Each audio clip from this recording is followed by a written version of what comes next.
जब हमारी आपकी चर्चा चल रही थी तो व्यासपीठ से संदेश दिया गया। राजा परीक्षित को एक श्राप लगा,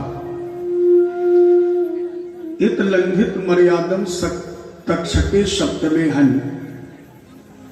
आज के ठीक 7वें दिन तक्षक नाग के काटने से तुम्हारी मृत्यु होगी।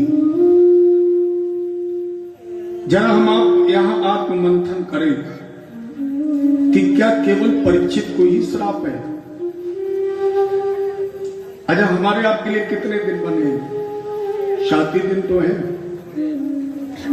क्योंकि 7 दिवस के बीच में होगा मरघटवास और सोने सी काया जले कोई न होवे पास। 7 दिन का ही तो जीवन है और इस 7 दिन के जीवन में तक्षक नाग क्या है? हमारी आपकी मृत्यु, हमारा आपका काल। तो हम आप सभी परीक्षित हैं।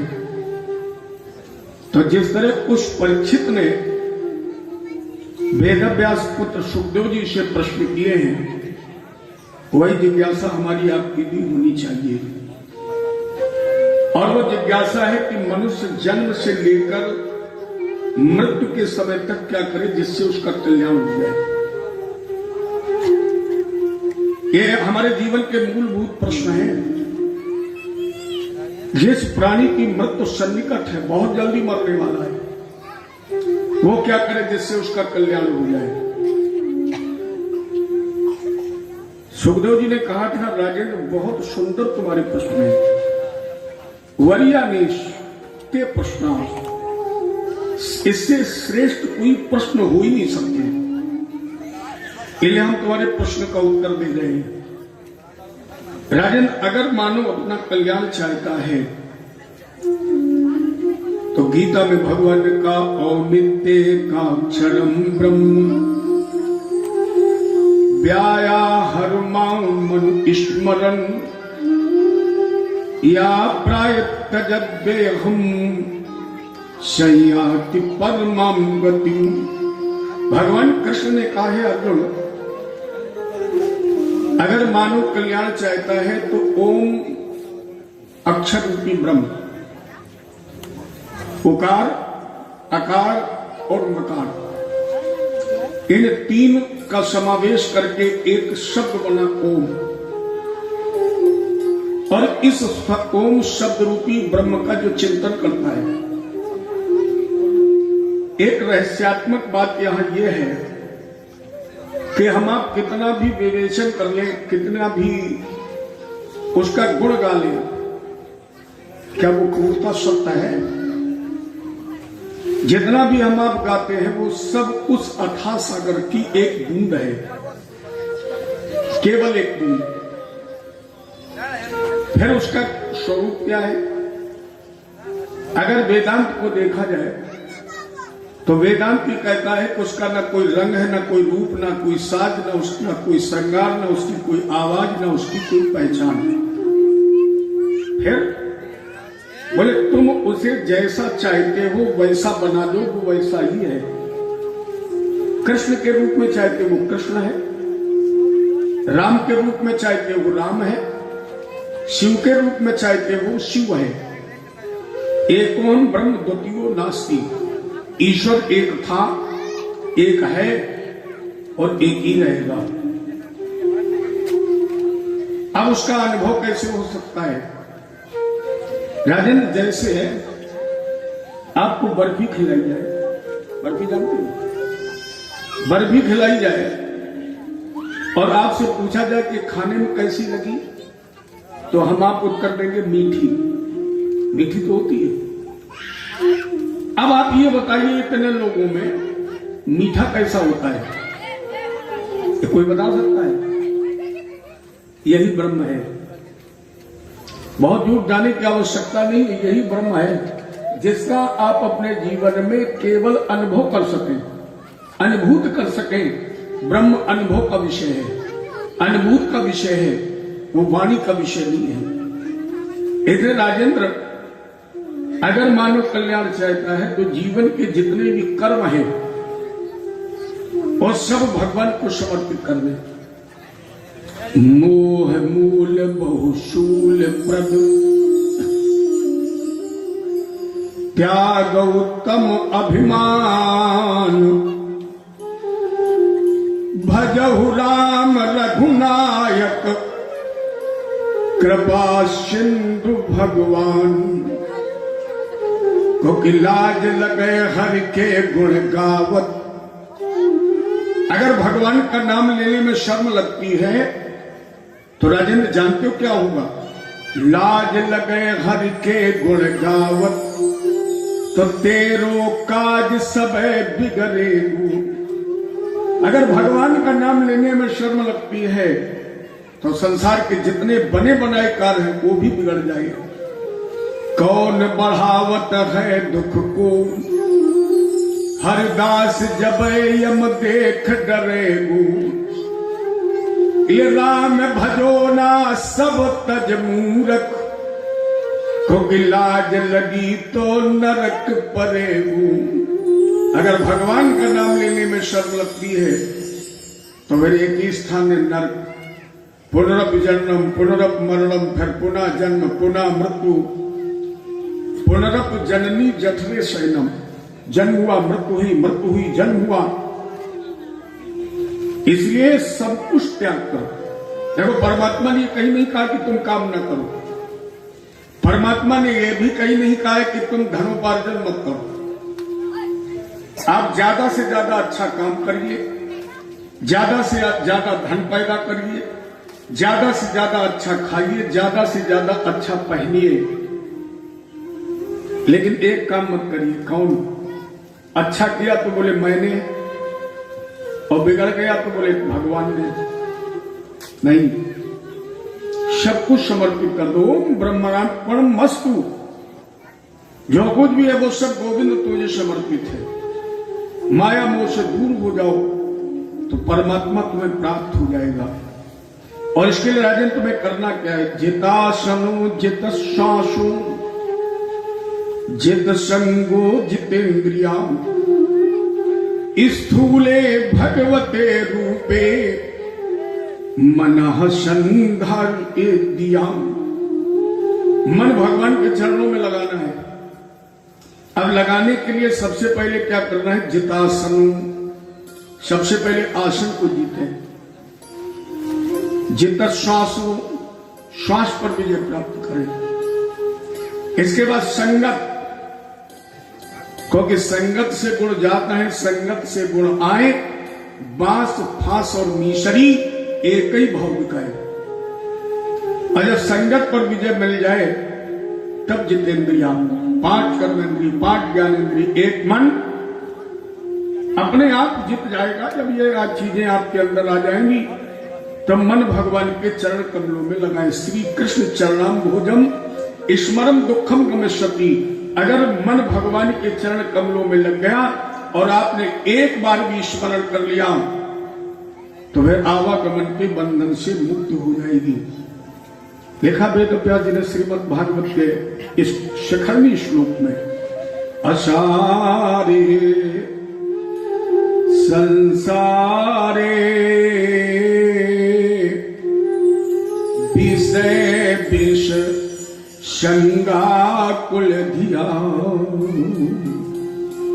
क्षणार्थे क्षेमार्थे बेवत शुक गाथा तुलसुधाम किमर्थ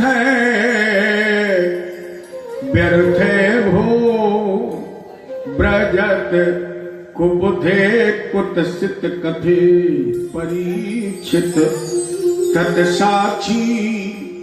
परीक्षित इस बात का गवाह है और वो कह रहा है परीक्षित तत्साक्षी यह श्रवण गत मुक्ति युक्ति कथनी। परीक्षित हाथ उठा करके कह रहा है कि मैंने श्रीमद् भागवत की अमर कथा सुनी तो जन्म मृत्यु के बंधन से छूट गया। प्यारे आप भी अगर सुनेंगे तदम पे अब्दास्यामी, अगर सावधान होकर के सुनोगे तो परीक्षित करे हम नहीं आप भी भवसागर से तरेंगे। ये सुने फिर एक बार वो दोहा दोहराऊं। मोह मूल बहुशूल प्रद त्यागहु तम अभिमान, अभजहु राम रघुनायक कृपा सिंधु भगवान। केवल परमात्मा का शब्द, केवल समर्पण, केवल श्रद्धा।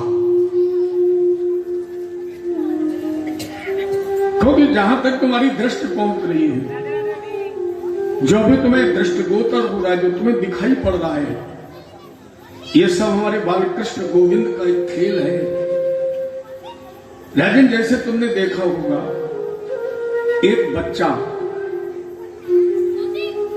छोटा सा बालक अपने घर से खेलने के लिए निकलता है, खेत में पहुंचता है, सड़क पर पहुंचता है, जहां पे उसे मिट्टी मिलती है तो मिट्टी इकट्ठी करता है, और मिट्टी इकट्ठी करके वो क्या बनाता है, घर। जैसे हमारे आपके बड़े बड़े मकान बने घर, उसी तरह बच्चा भी एक घर बनाता है। अगर उस मिट्टी के घर को कोई दूसरा बिगाड़ दे तो बच्चा क्या करता है, रोता है, अपशब्द बोलता है, अपने ही सर पटकता है। नहीं कुछ चलेगा तो दो चार अपशब्द बोल देगा, हो सकता है ज्यादा गुस्सा आ जाए तो अपने कपड़े फाड़ दे। लेकिन गौर करने का विषय यह है कि जब वही बच्चा उस मिट्टी से खेलते खेलते थक जाता है या सूर्य अस्ताचल की तरफ चला जाता है, तो वो बच्चा जब घर की तरफ चलता है तो वैसे ही नहीं छोड़ेगा घर। यही विशेषता है, जब वो घर के लिए चलेगा तो अपना वो मकान वैसे नहीं छोड़ेगा। क्या करेगा, दो चार लाते मार देगा, दोनों हाथ से मिट्टी बराबर कर देगा और घर चला जाएगा।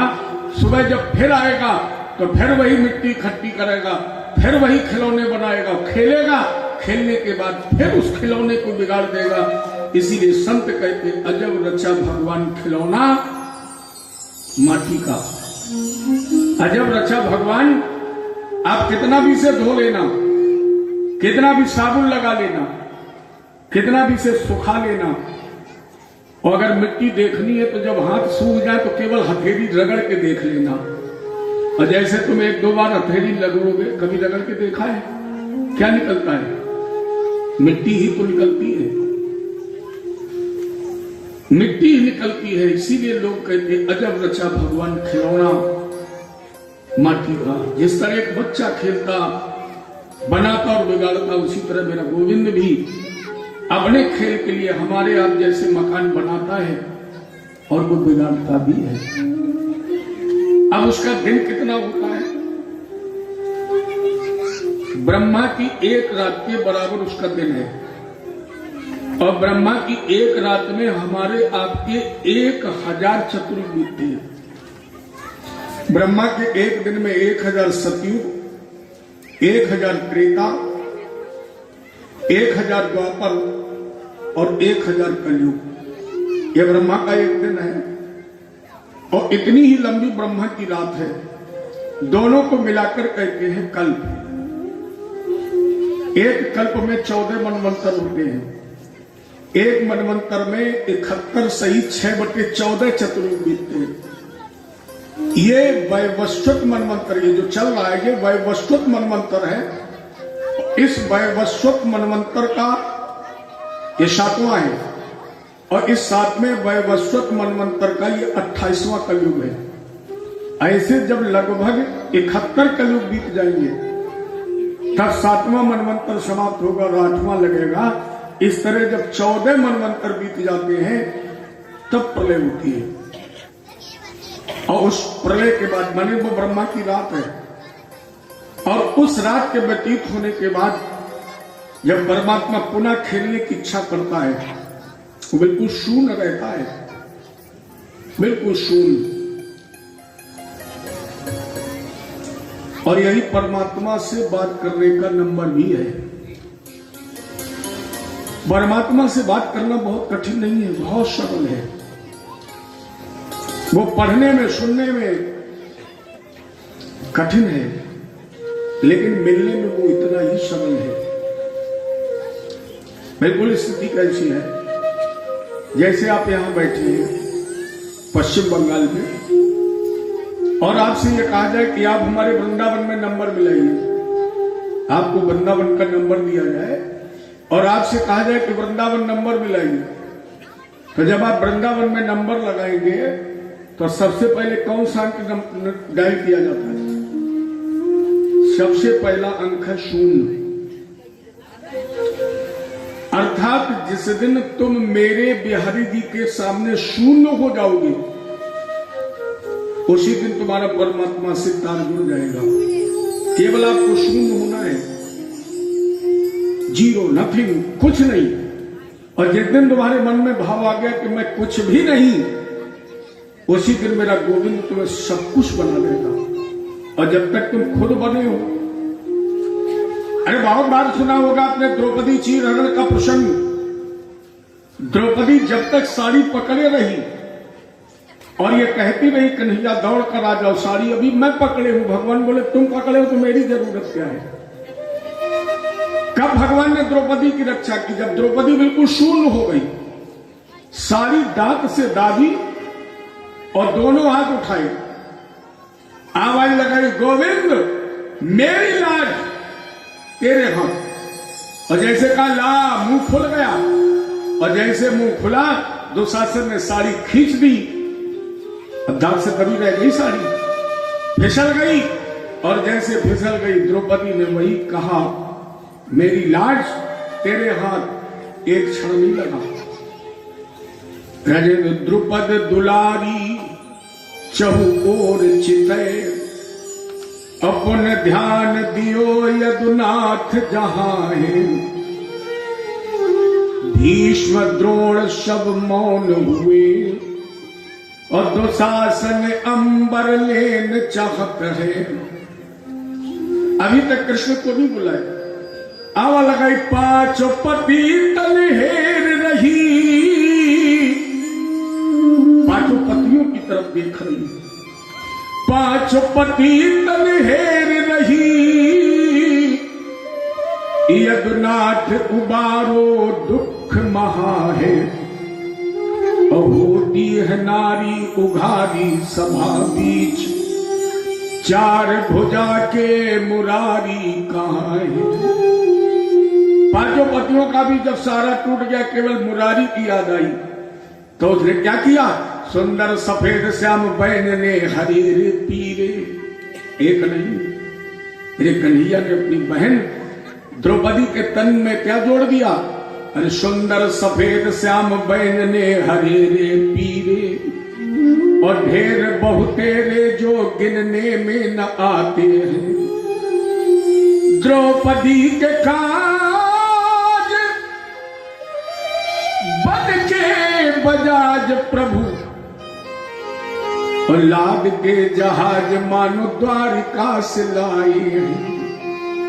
उस समय ऐसा लगा जैसे मेरे द्वारकाधीश कन्हैया आज स्वयं बजाज बन गए हों, और 3 लोग 14 भुवन की साड़ी द्रौपदी के साड़ी में जोड़ दी हो। कब? जब शून्य, जिस दिन प्यारे शून्य बन जाओगे और कह दोगे मेरी लाज तेरे हाथ, तो गोविंद ने किसी की लाज लुटने ही नहीं दी, लेकिन आप शून्य बनकर क्यों देखिए।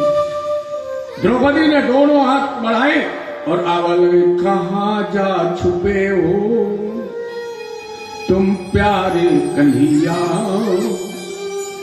यहाँ लाज मेरी लुटी जा रही है। दुशासन के हाथों तेरी द्रौपदी की, दुशासन के हाथों तेरी द्रौपदी की, सभा बीच साड़ी खिंची जा रही है। गुरु द्रोण बोलो, पितामह जी बोलो, तुमसे तुम्हारी बहू पूछती है। गुरु द्रोण बोलो, पितामह जी बोलो, तुमसे तुम्हारी बहू पूछती है, मुझे नग्न करवाओ, रहे हो सभा में, मुझे नग्न करवाओ, रहे हो सभा में, बोलो जबां क्या खिंची जा रही है। बाबा भीष्म, जिन्होंने कभी मेरी सूरत न देखी, बाबा जिन्होंने कभी राज दरबार में मेरी सूरत नहीं देखी, कभी द्रौपदी ने राज दरबार में कदम नहीं रखा, बाबा भीष्म, गुरु द्रोण, आप मौन बैठे हैं।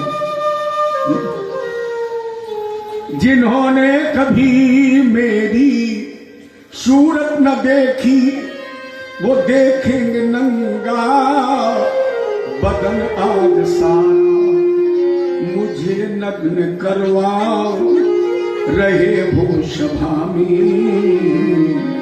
मुझे नग्न करवाओ, रहे हो सभा में, बोलो जबां क्या खिंची जा रही है। दुशासन के हाथों तेरी द्रौपदी की सभा बीच साड़ी खिंची जा। दोनों हाथ उठाए। द्रौपदी ने, अभी मैंने आपको बताया क्या हुआ। सुंदर सफेद श्याम बैंगने हरेरे पीरे, ढेर बहुतेरे जो गिनने में न आते हैं। द्रौपदी के काज आज बनके बजाज, प्रभु लाद के जहाज मानो द्वारका से लाए हैं। लिखा है कवियों ने, इसीलिए कल भी मैंने कहा था, नारी बीच सारी है, सारी बीच नारी है, कि नारी ही की सारी है, सारी ही की नारी है। मेरे कहने का मतलब, अगर चाहते हो गोविंद को, अगर चाहते हो जन्म मृत्यु के बंधन को तोड़ने को, तो मेरा गोविंद के सामने शून्य हो जाएंगे, क्योंकि खेल सारा खुशी का है। तो जब रात बीत गई और मेरे गोविंद ने एक से अनेक, तो सबसे पहले एक पिंड प्रकट हुआ, विराट पिंड, जो जल में निष्क्रिय पड़ा रहा।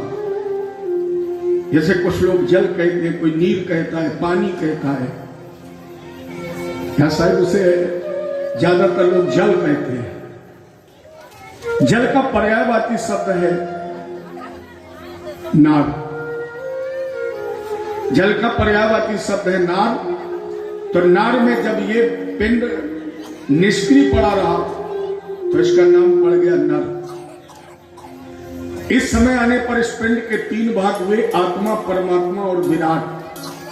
यही भगवान का प्रथम अवतार है। भगवान ने इस पिंड के अंदर पंच प्राणों का समावेश किया, प्राण, अपान, उदान, व्यान, समान। आज जब पंच प्राण वायुओं का समावेश हो गया, तो राजेंद्र से भूख प्यास लगी। और जब भूख प्यास लगी, तो इसमें एक एक का निर्माण हो गया, और इसमें एक एक देवता का निवास हुआ। लेकिन सबसे पहले इसमें मुख का प्रादुर्भाव हुआ, मुख बना, और मुख में अग्नि भगवान ने प्रवेश किया, जिससे हमें आपको बोलने की क्षमता मिली। मुख के अंदर तालु का निर्माण हुआ, जिसमें वरुण भगवान का प्रवेश हुआ, और हमें आपको स्वाद लेने की क्षमता मिली। आंखों का निर्माण हुआ, जिसमें सूर्य भगवान ने प्रवेश किया, और हमें आपको देखने की क्षमता मिली। कानों का निर्माण हुआ, कानों में दिशाओं ने प्रवेश किया, और हमें आपको सुनने की क्षमता मिली।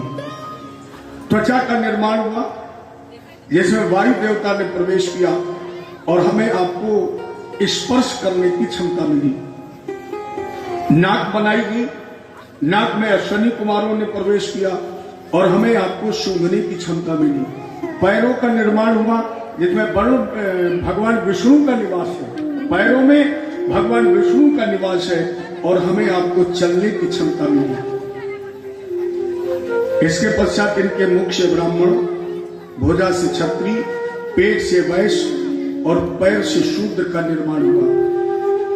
तल्लोकम पद्मम ओ एव विष्णु प्राविशत सर्व स्वयं विधाता स्वयं भुवम इसमें बदंत शोभूत। तल्लोकम पद्मम उ एव विष्णु, इन्हीं की नाभ सरोवर से कमल का पुष्प। तल्लोकम पद्मम, नाभ से कमल का पुष्प, और उस कमल के पुष्प से चतुर्मुखी ब्रह्मा का प्रादुर्भाव।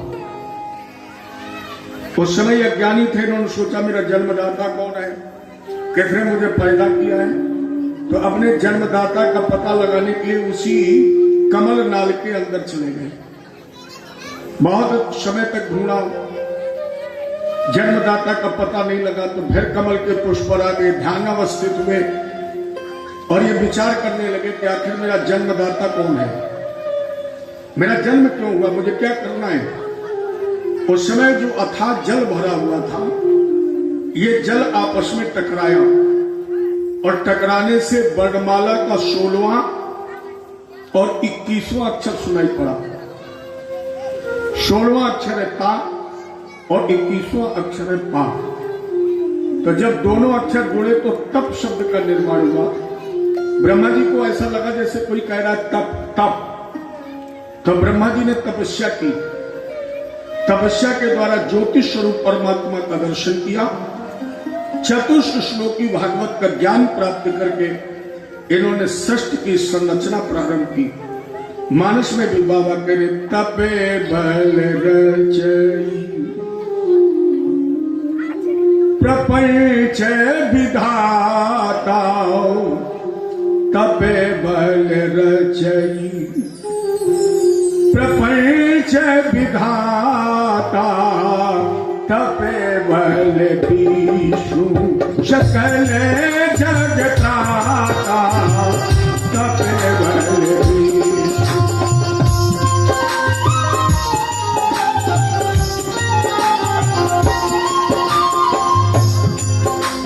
तप बल रचई प्रपंच विधाता, तप बल विष्णु सकल जगताता, तप बल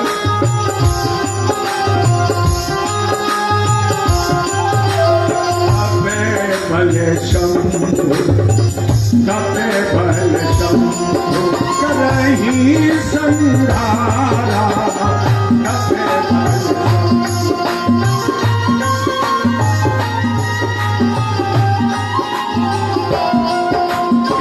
बल शंभु करहि संहारा, तपल शेष धरहि मैधारा,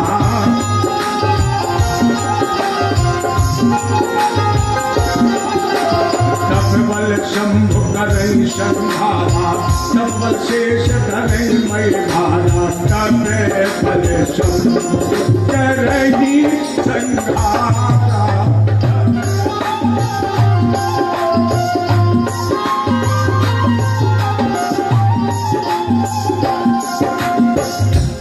तपबल शंभु करहि संहारा, तपबल विष्णु सकल जग त्राता, तपबल विप्र सदा बरियारा।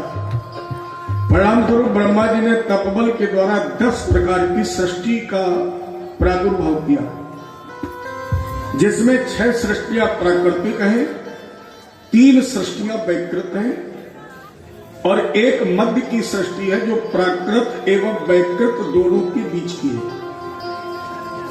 इस 10 प्रकार की सृष्टि में जो नवी सृष्टि है वो हमारी आपकी है। 10 प्रकार की सृष्टि में नवी सृष्टि मानव की है और जो मध्य की सृष्टि है प्राकृत और वैकृत दोनों में विचरण करने वाली, उस सृष्टि में ब्रह्मा जी के 4 पुत्र पैदा हुए। शनिकम चा सनंदम चा सनातनम मथात्म भू, 4 पुत्र पैदा हुए, शनक सनंदन सनातन सनत कुमार। इन्होंने जब अपने पिता का आदेश नहीं माना तो ब्रह्मा जी को क्रोध आ गया, गुस्सा, और इतना गुस्सा आया कि भंगों के मध्य मस्तिष्क पर इतना बल पड़ा कि उस बल से पसीना आ गया और ब्रह्मा जी के पसीने से एक बूंद निकली ये बूंद जैसे निकली तो उस पसीने की बूंद से एक बच्चे का जन्म हो गया। सावैरुरोद देवानाम पूर्वजो भगवान भव परनामानि कुर्मे धाताओ स्थानान च जगत गुरु। आवेश में इनका, क्रोध में इनका जन्म हुआ। जन्मते ही रोने लगे, इसलिए ब्रह्मा जी इनका नाम रख दिया रुद्र। जो जगत गुरु के नाम से प्रसिद्ध हुए। शंकर जगत बंधु जगदीशा, जिन्हें कुछ लोग शिव के नाम से जानते, शंकर के नाम से जानते। 11 रुद्र हैं, जिन 11 रुद्रों के नाम है मनु, मनु महान, शिवरेता, ध्वज, उग्ररेता, काल, भाम, वामदेव। इनका 11 रुद्राणियों के साथ विवाह हुआ। जैसे धीर, प्रति, उष्णा, इला, सर्प, इरा, अंबकाय, दीक्षा, ये 11 रुद्राणियों का प्रादुर्भाव हुआ। इसके बाद ब्रह्मा जी ने 10 पुत्र और पैदा किए। जैसे अंगूठे से दक्ष को जन्म दिया, गोद से नारद को जन्म दिया, नेत्रों से अत्र को जन्म दिया, मन से मरीच को जन्म दिया, नीचे के होंठ से लोभ पैदा किया, पीठ से अधर्म पैदा किया, और इन्हीं की वाणी से प्रकट हुई एक कन्या जिसका नाम था सरस्वती। जैसे सरस्वती जी का जन्म हुआ, ब्रह्मा जी मोहित हो गए। और जैसे ब्रह्मा जी मोहित हुए तो 10 पुत्र मरीच आदि ऋषि खड़े थे, वो हाय हाय करके चिल्लाने लगे। परिणाम स्वरूप ब्रह्मा जी ने लज्जित होकर के अपना ये शरीर त्याग दिया। यही त्यागा हुआ शरीर संध्या रूपी स्त्री बना, जिसे असुरों ने ग्रहण कर लिया। यानी ये ब्रह्मा जी का त्यागा हुआ शरीर है, जिसे हम आप कोहरा और पाला के रूप में देखते हैं। इसके बाद ब्रह्मा जी ने पुनः दूसरा शरीर धारण किया, और दूसरा शरीर धारण करके उन्होंने चारों मुखों से 4 वेद, 4 उपवेदों को जन्म दिया। ब्रह्मा जी ने रोम, अस्त आदि अंगों से उष्णिक, गायत्री आदि 7 छंद पैदा किए। ब्रह्मा जी ने खेल करके खड़ग, ऋषभ आदि संगीत के 7 स्वर पैदा किए। इसके बाद ब्रह्मा जी ने अपने शरीर को त्याग दिया। यही त्यागा हुआ शरीर अर्ध भाग, आधा भाग नारी बना और आधा भाग नर बना। अभी आप जब ध्यान ये देना, पुरुष का जन्म बाद में हुआ है, नारी का जन्म पहले हुआ है। स्त्री का जन्म पहले, पुरुष का जन्म पहले, बाद में हुआ। अर्ध भाग बना नारी, अर्ध भाग बना पुरुष। इसलिए आज भी हमारे देश में परंपरा है, स्त्री का नाम पहले आता है और पुरुष का नाम बाद में। लिखा पढ़ी में भी यही लिखा जाता है, पत्नी, इसके बाद पति का नाम, पहले पत्नी का नाम और इसके बाद वाइफ ऑफ पति का नाम। यह अपने यहाँ एक परंपरा है। दादी दादा, नानी नाना, मैंने पुरुष का नाम बाद में आता है। नारी का नाम पड़ा शत्रुपा और पुरुष का नाम पड़ा स्वयंभू मन। महाराज आदेशे हम भगवतो वर्ते आमी वसूदम, आप हमारे लिए आदेश करें। ब्रह्मा जी ने कहा सृष्टि का निर्माण, स्वयंभू मन का निर्माण तो हम करें, लेकिन आप देख रहे हैं यत तत्र सर्वत्र जल ही जल है। तो मेरे द्वारा जो संतानोत्पत्ति होगी उसे रहने के लिए जगह चाहिए। ब्रह्मा जी को अचानक बड़ी चिंता हुई और इतने चिंतित हुए कि ब्रह्मा जी को छींक आ गई। और जैसे ब्रह्मा जी को छींक आई तो वराहतों को निरंगाद अंगुष्ठ परिमाण का, ब्रह्मा जी की नासिका छिद्र से अंगुष्ठ परिमाण का, अंगूठे के बराबर एक शूकर के बच्चे का जन्म हो गया। अर्थात भगवान का इस कल्प में प्रथम अवतार वराह के रूप में हुआ। शूकर का ही पर्याय वराह है, और जब वराह के रूप में जन्म हुआ तो इस कल्प का नाम ही वराह कल्प पड़ गया। जन्म में अंगुष्ठ, अंगूठे के बराबर, लेकिन तस्या विपश्यते स्वस्थे क्षणे न किल भारत, एक क्षण लगा और वो अंगूठा कार स्वरूप से गगनचुंबी हो गए, विशाल स्वरूप। और इन्होंने विशाल स्वरूप में दिति और कश्यप के पुत्र हिरणाक्ष से युद्ध किया। मानस का अगर अध्ययन किया जाए तो मानस में भी प्रमाण द्वारपाल हरि के प्रिय दो अजय और विजय जान सबको। भगवान के पार्षद जय विजय मनसा में सुतायुष्मत पूर्वज सन का दया। ब्रह्मा जी के मानस पुत्रों ने भगवान के पार्षदों को श्राप दिया, यही दिति के पुत्र बने हिरणाक्ष और हिरण्यकश्यप। भगवान ने हिरणाक्ष का उद्धार किया और पृथ्वी को उसी जल पर स्तंभित कर दिया। परिणाम स्वरूप देवताओं ने पुष्पवृष्टि की और एक प्रार्थना की, जितम जितम तेजित यज्ञ भावन त्रयी तनुम श्याम पर धुन्वते नमः। यद्रोम गर्तेषु निरुलय धरास तस्मै नमः कारण शूकरायते। ब्रह्मादिक देवताओं ने पुष्पवृष्टि की, साधुवाद के नारे लगाए और हाथ जोड़ करके भगवान की प्रार्थना